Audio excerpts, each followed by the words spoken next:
बेशर्मी की हद पार कर ली हुई बिहार लीग सेवा आयोग तो बोल रही है कि हम परीक्षा लेंगे 19 जुलाई से। मैं परीक्षा का विरोध नहीं कर रहा, नहीं कर सकता हूं। परीक्षा बिल्कुल होगी। जो छात्र अभ्यर्थियों की डिमांड है उसको बीपीएससी पूरा करे, उसको सरकार पूरा करे। शिक्षा विभाग बहुत बड़ा दोषी है जो कहती थी कि सर्टिफिकेट का वेरिफिकेशन हम करेंगे TRE 1 से लेकर TRE 2 तक, और वही बड़े पैमाने पर फर्जीवाड़ा। और दोनों डिप्टी सीएम जो डोमिसाइल पर बोलते थे कि डोमिसाइल जो है बिहार के नौकरी पर सबसे पहला हक बिहारियों का होना चाहिए। बीपीएससी एवं शिक्षा विभाग के द्वारा TRE 3 की परीक्षा की तिथि की घोषणा कर दी गई है। हालांकि स्थिति की घोषणा के साथ ही अब छात्र नेता सौरभ सिंह ने बड़ा आरोप सरकार पर लगाया है। सौरभ सिंह ने कहा है कि पहले जो TRE 1 और TRE 2 की जो परीक्षाएं हुई थी उसमें कई तरह की त्रुटियां आई थी और कई तरह के धांधली हुई थी। इस पूरे मामले को लेकर के सौरभ सिंह ने सरकार पर निशाना साधते हुए क्या कुछ कहा है, आइए सुनाते हैं। नमस्कार साथियों, जय हिंद। अभी हम बात करेंगे बीपीएससी शिक्षक बहाली में होने वाली बैठक को लेकर। आगे क्या होने वाला है, छात्र अभ्यर्थियों की जो बात थी, जो उनकी समस्या थी, और बीपीएससी और शिक्षा विभाग ने मिलकर जो घोटाला किया, जो फर्जीवाड़ा किया, तो सारी बातों पर 1 to 1 आपको हम बता दें कि बीपीएससी TRE 1 TRE 2 में जो फर्जीवाड़ा हुआ, जो RTI से खुलासा हुआ, न महिलाओं को आरक्षण का लाभ मिला। दूसरी तरफ जो माननीय उच्च न्यायालय के कई फैसले सामने आए, जिसके बाद जो है घमासान मचा है। 6 to 8 में OMR सीट की जो कार्बन कॉपी है, उसकी सीट है, वो दोबारा जांच करने के आदेश दिए हैं, और बीपीएससी और शिक्षा विभाग इस सारी चीज़ों पर लगा हुआ है। तीसरी तरफ जो महिलाओं को आरक्षण मिलना चाहिए, बिहार की 35% आरक्षण महिलाओं को, जो आरक्षण का लाभ नहीं मिला। आपको पता होगा कि RTI के खुलासे के बाद जो चीज़ें सामने आई कि 1 to 5 में 17,000 महिलाओं को नौकरी मिला, जिसमें से 10,000 से ज़्यादा किसी दूसरे स्टेट के लोगों को मिला। और जो सबसे बड़ा जो घोटाला हुआ है वो है सीटेट में 60% मार्क्स किसी दूसरे स्टेट के लोगों को आना चाहिए था आपको नौकरी ज्वाइन करने के लिए, आपको वो उसमें बहुत बड़ा फर्जीवाड़ा हुआ है। कई जिलों से 150 छात्र, जमुई से 142, किसी औरंगाबाद से, सबसे बेहतरीन अगर कोई ज़िला है जहाँ के जिला शिक्षा पदाधिकारी बेहतरीन काम कर रहे हैं वो जिला औरंगाबाद है। लगभग आप समझ लीजिए कि कार्रवाई जो है वो एकदम सबसे पहला जिला था औरंगाबाद, जिसने सीटेट के मामले पर कार्रवाई करते हुए लोगों को बाहर किया। और कई ज़िले हैं जिनकी सूची अभी आनी बाकी है। कई लोग बोल रहे हैं कि उस जिला से नहीं आया है। हमने भी कई जिला शिक्षा पदाधिकारी से बात करने का प्रयास किया, लोगों को बोला कि आप आवेदन दीजिए। मुजफ्फरपुर का एक ब्लॉक है, वहाँ से आवेदन, वहाँ से पता चला है कि वहाँ पर उस प्रखंड में कई फर्जी शिक्षक बहाल हो चुके हैं। तो साथियों, ये जो फर्जीवाड़ा का खेल हुआ है, ये इस पर संज्ञान ली जानी चाहिए थी बीपीएससी को और शिक्षा विभाग को। परंतु ये तो बात आप समझ लीजिए ना भाई, कि पहले तो पेपर लीक हुआ और फर्जीवाड़ा हुआ, ऐसा फर्जीवाड़ा हुआ जो आप समझ सकते हैं। TRE 1 TRE 2 में भी खूब खेल हुआ, लोगों को प्रश्न पत्र मुहैया कराकर लोगों को पहुंचाया गया, और ऐसे शिक्षक बहाल हो गए जिनको ABCD का अक्षर ज्ञान नहीं है। उसके बाद TRE 3 में भंडाफोड़ हो गया। अब देखिए, बेशर्मी की हद पार कर ली हुई बिहार लीग सेवा आयोग तो बोल रही है कि हम परीक्षा लेंगे 19 जुलाई से।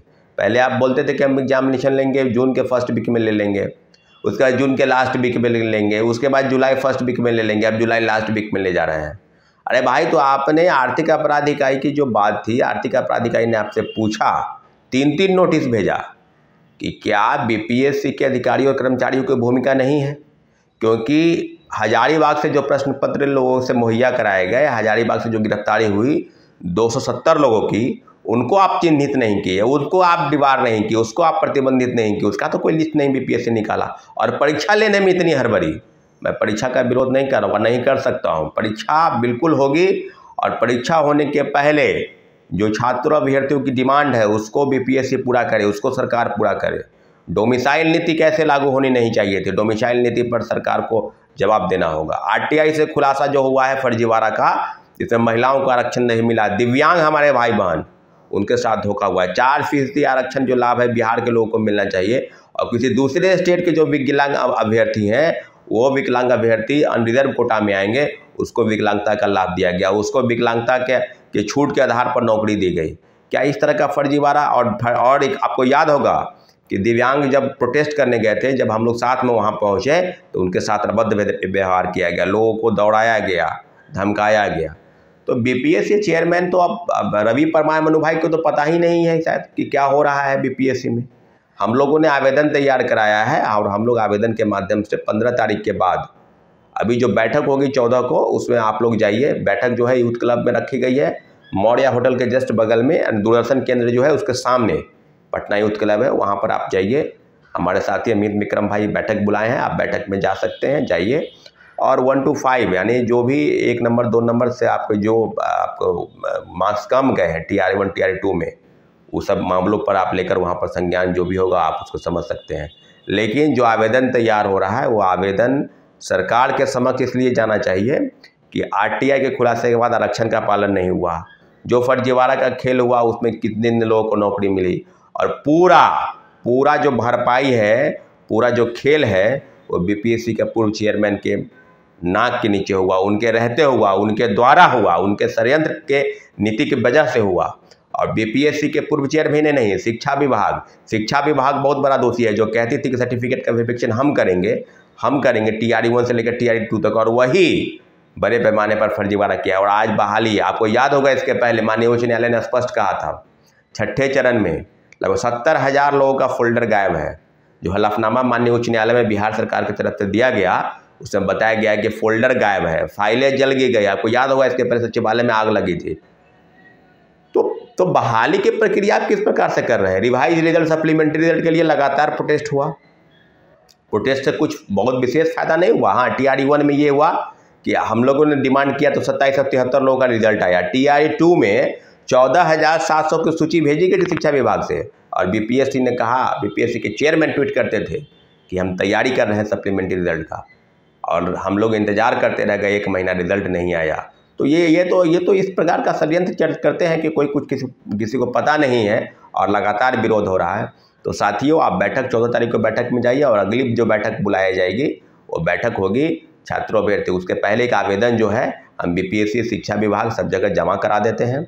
और जो बातें हैं सरकार के, सब आवेदन जमा कराने का उद्देश्य ये नहीं है कि आपको जानकारी नहीं है, आवेदन इसलिए जमा करा रहे हैं कि आपको अवगत करा रहे हैं कि BPSC की कार्यशैली, BPSC की धांधली अब ज़्यादा दिन नहीं चलेगी। जो फर्जीवाड़ा हुआ है, जो RTI से खुलासा हुआ है, उसका जवाब बिहार सरकार को, जैसे NDA सरकार को देना होगा, जिसके मुखिया माननीय नीतीश कुमार हैं, और दोनों डिप्टी CM जो डोमिसाइल पर बोलते थे कि डोमिसाइल जो है बिहार के नौकरी पर सबसे पहला हक बिहारियों का होना चाहिए। अगर आपको आरक्षण का लाभ देना है तो 5% 10% आप आरक्षण दे सकते थे, लेकिन जिस प्रकार से फर्जीवाड़ा का खेल हुआ, पूरा बहाली प्रक्रिया जो है वो संदिग्ध है। और लगातार हम डिमांड कर रहे हैं कि इस तरह की बहाली प्रक्रिया अगर चलेगी तो TRE2 में कोई विश्वास नहीं है कि TRE1 और TRE2 जैसा हाल होगा।